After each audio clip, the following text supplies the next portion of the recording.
Quand je fais cette recette à la maison, il n'en reste jamais une miette. Apprenez le secret? Je vais commencer par ajouter 1 kg de porc dans cette casserole. J'ajoute ensuite 1,5 tasses de soda à l'orange. Maintenant, je vais ajouter 5 tasses d'eau. Tu vas tomber amoureux de cette recette, tu peux me croire. J'ajoute 2 oignons et aussi une carotte. Pour relever le goût, j'ajoute du poivre noir à volonté. 1 cuillère à café de sel et 6 feuilles de laurier pour une touche de saveur en plus. Je couvre et je laisse cuire à feu moyen pendant 1 heure. Une fois ce temps écoulé, je retire la carotte, je recouvre et je laisse cuire encore 2 heures. Pendant ce temps, je coupe la carotte en petits morceaux. Dis-moi de quelle ville tu nous regardes pour que je t'envoie un câlin spécial. Aujourd'hui, le câlin va à Émilie Dubois de Lyon. Je suis ravie que tu apprécies nos recettes.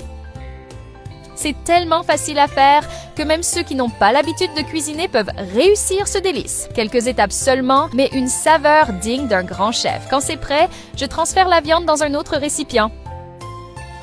Le gros avantage de cette recette, c'est qu'elle est rapide et nécessite peu d'ingrédients. Je vais utiliser une fourchette pour effilocher toute la viande. J'adore préparer des recettes différentes comme celle-ci. Le goût est incroyable à la fin et tu vas vraiment surprendre tout le monde chez toi. Essaie et dis-moi ce que tu en penses. J'ajoute un peu de persil et la carotte que j'ai coupée plus tôt. Et aussi 2 gousses d'ail émincées. Je continue à bien mélanger sans me presser. Tu fais cette recette une fois et tu ne l'oublies jamais tant elle est savoureuse et pratique. Quand tu la feras chez toi, n'hésite pas à m'envoyer une photo. J'adorerais voir le résultat. Si tu respectes bien les quantités, je suis sûre que ce sera aussi parfait que chez moi. J'ai ici une bouteille en plastique que je vais couper pour y mettre les ingrédients que je viens de mélanger. Une fois la bouteille coupée, tu peux tout mettre à l'intérieur, comme ceci. Je l'ai faite hier pour mes amis. Ils ont tellement aimé qu'ils m'ont demandé de venir vous montrer comment faire. Cette méthode est vraiment simple. Je couvre avec du papier aluminium et je mets au réfrigérateur pendant 2 heures.